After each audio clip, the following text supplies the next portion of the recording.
This is the first in a series of lessons teaching sequences.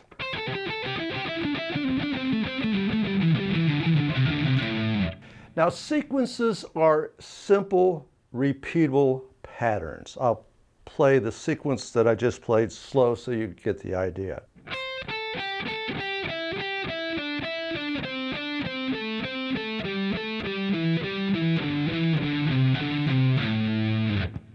That was played descending, going from the high note to the low note.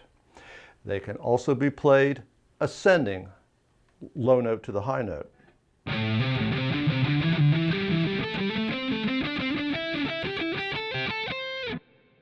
You don't need another finger exercise, right?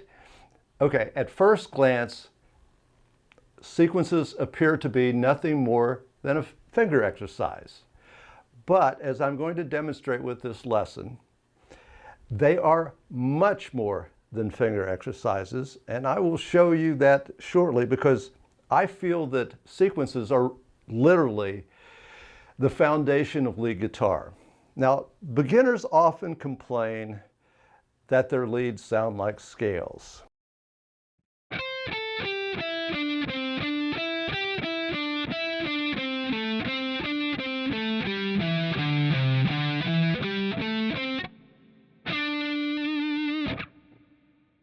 And there's a very good reason for that. That's because they are scales. They don't have two of the main elements that you need to make a melodic guitar passage. They're missing two elements: sequences and rhythmic phrasing.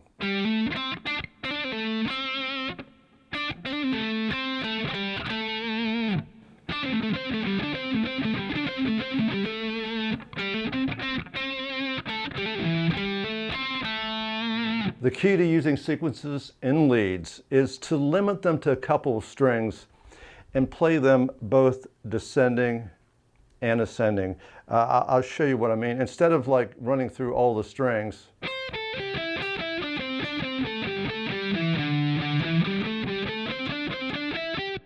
okay, that's absolutely going to sound like a finger exercise. But if instead of going all the way descending and ascending, you go a couple strings.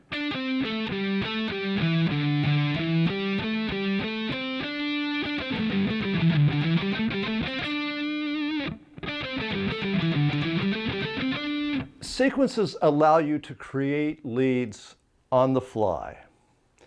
And that will free you up like you won't believe. You don't have to memorize everything. Instead, when it's time to play a lead, you can play something that kind of sounds like the original if you're doing cover tunes. And that's absolutely the way to go. All right, everything up until this point has been a demonstration of what I'm teaching in this lesson. In case you thought I was going through things way too fast to comprehend anything, you are absolutely right, especially if you're a beginner or just entering the intermediate level.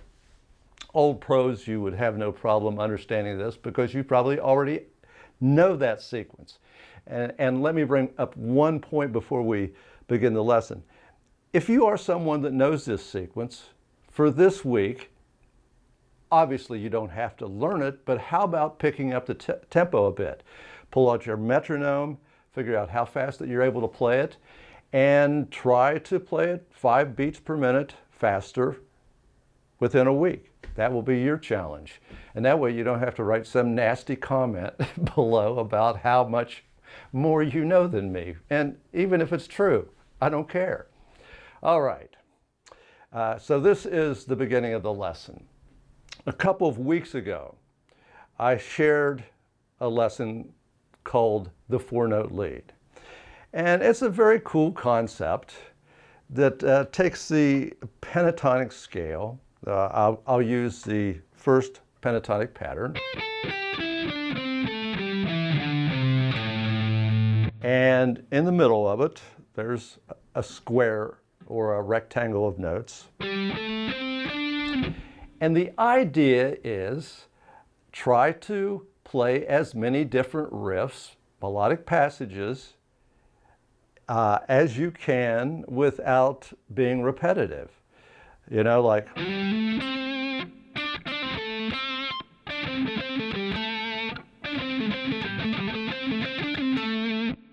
okay, the reason I'm mentioning that now, a really great thing to do is throw in some of these sequences, like the one that we'll be learning today in that 4-note lead pattern. And face it, if you're able to comfortably play a lead in 4 notes, once you open yourself up to the entire fretboard, it makes everything so much easier. And if you're in a situation where you're playing with some people that you're a little bit nervous about performing in front of, you can actually start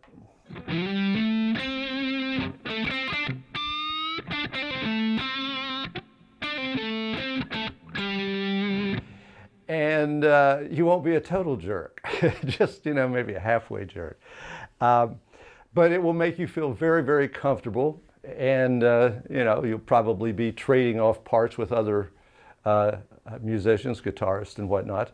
When it comes back to you, you might actually expand to 5 notes, to the full pentatonic scale, and take off from there. I've mentioned the pentatonic scale a couple of times. It is really the most basic guitar lead. Only has 5 notes, hence penna, notes, tonic. And then it starts over again. So even though you can learn the patterns all up and down the neck, you're not going to play any more than those 5 notes or octaves of the 5 notes. So it really takes you down to the basics. And I realize that some beginners and intermediates haven't mastered the pentatonic scale in all 5 positions, but it's very easy to learn. As a matter of fact, in my complete guitar course, which starts at the absolute beginning and then goes way beyond, it's very difficult at the end, but it does start at the beginning. And what's pretty cool is years ago, in previous revisions of the course, I would put all kinds of fingering exercises for beginners. And I realized the last time I revised the course, that's kind of looking down on them. They're as smart as an intermediate or an advanced player. They just haven't learned how to play guitar yet. So why not, instead of teaching them a bunch of useless fingering exercises, teach them exercises that are the 5 positions of the pentatonic scale.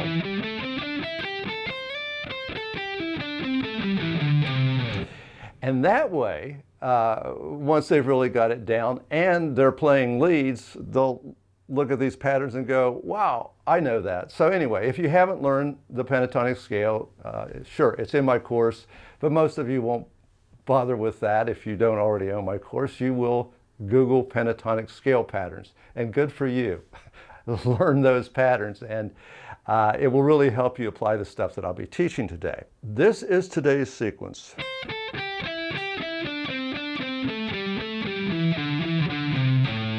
Descending and ascending.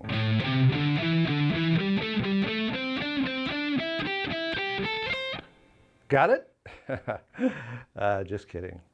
Now I will explain to you what I just played, and you don't even have to look at a tablature. You can just memorize this pattern. That's what sequences are all about.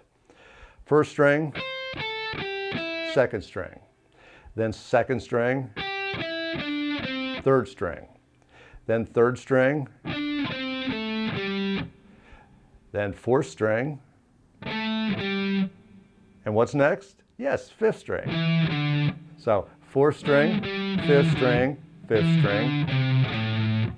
So you do this sequence in pairs of strings, and the second string that you play is the beginning of the next part of the pattern.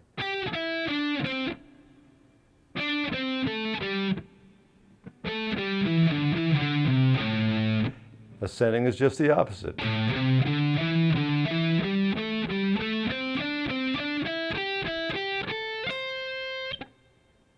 Well, that's pretty easy, right? A really good idea is to practice sequences while you're watching TV. Your mind will be distracted, your conscious mind, and your subconscious will actually begin to play the sequence. And this creates muscle memory, so you can play these sequences without even thinking about it. And that's where you have to be. You want this stuff to be so much in muscle memory that you can execute these sequences without even thinking about it. The problem is, if you're watching TV and someone is unlucky enough to be watching TV with you while you're sitting there playing the sequences, it will drive them crazy. As a matter of fact, and this is absolutely a true story, I was practicing sequences this morning watching TV, and my wife was sitting there, and eventually she had enough, and yes, I was asked to leave the family room. Went upstairs and did my practicing in my rehearsal studio. I mean, it's not a bad room. It's great to practice these sequences, not just in this pattern, but find other favorite patterns up and down the neck to practice them in. And just remember, I mean, like I said, there are only 5 notes in the pentatonic scale, but the patterns are different. But they're the same notes in the same order. But some patterns are more symmetrical than others. For instance, the one we just played, the 3rd, 4th, and 5th strings, very symmetrical. So that makes playing sequences easy. Even if you only use those 3 strings and you're really comfortable in that position, you can do a lot of incredible things because your fingers will not get lost because of the symmetrical shape of this. This pattern, which is the 5th pattern, also look at how symmetrical it is. Those are the same. Those are the same.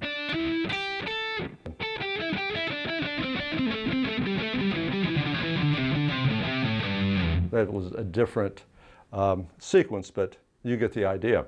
Okay, something else, I've been playing these using alternate picking. You might want to do all pulls or all hammers.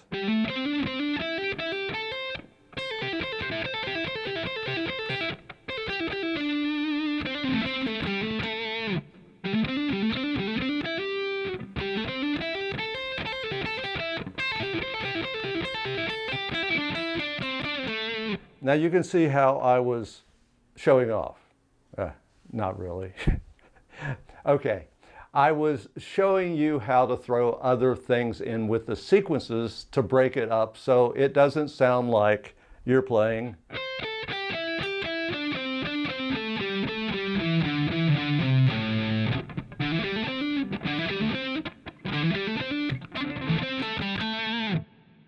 The next thing I'm going to talk about is how to use this with the diatonic scale. Now the diatonic scale is the pentatonic scale with 2 additional half steps. So instead of 5 notes, it's 7 notes. Once again, it's taught in my course, or you can simply Google it and find all the patterns and everything.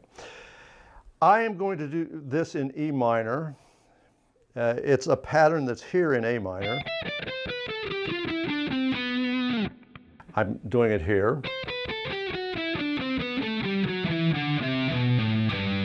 And it's kind of the heart and soul of my speed and accuracy for lead guitar because it's a very symmetrical pattern.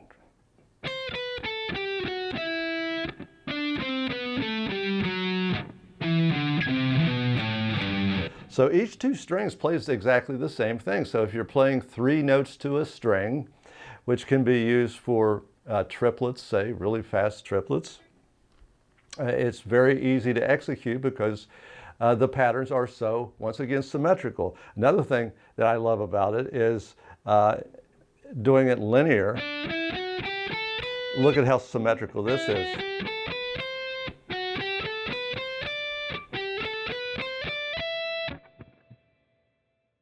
And let me make a point of saying you don't need to master the entire fretboard if you know a few areas of the fretboard that you're able to play fast, accurate, and you know, it's not like I go up here and there are different notes in A minor. They're the same 7 notes. Or if I'm in any other pattern, it's still only the same 7 notes in the same order. So melodically, it's the same. So there's not a real good reason in playing parts of the fretboard that are very difficult for you to execute what you're trying to perform. So especially for those of us, like, you know, almost all humans have a limited amount of time that you can spend practicing. Spend your time practicing stuff like these patterns.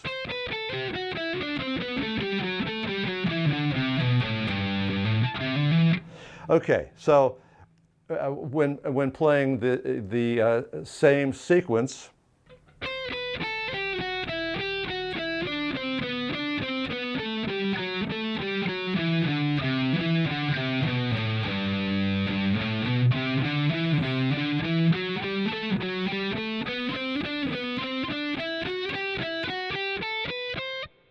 it's the same pattern as the first sequence in that it is the first string, second string, second string, third string, third string, fourth string.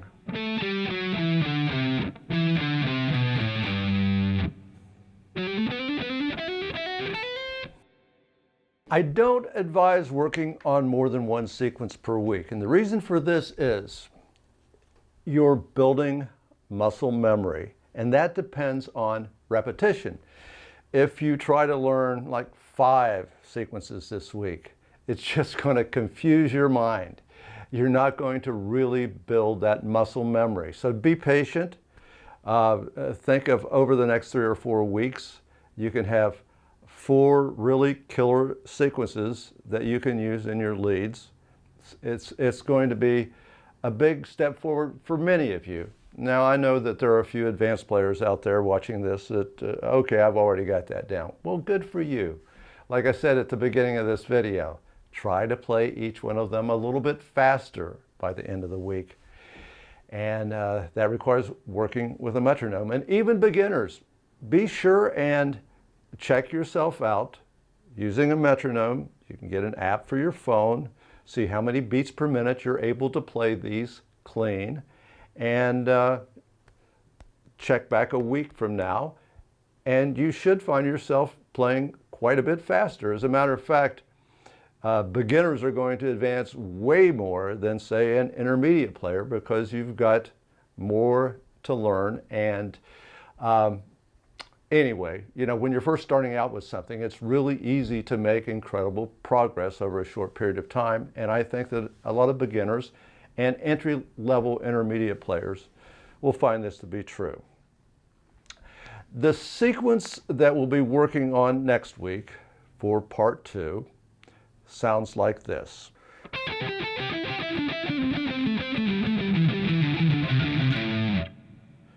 If you have a question or comment about this lesson, please comment below. In part 2 of this series, I will be answering some of your questions and comments at the end of the video. So stay tuned for that next week. To be notified when I drop the next video, please subscribe to my channel, and yes, ring the bell.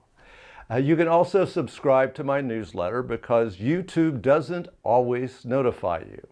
The newsletter link is in the video description. See you next Saturday at 7 a.m. Pacific.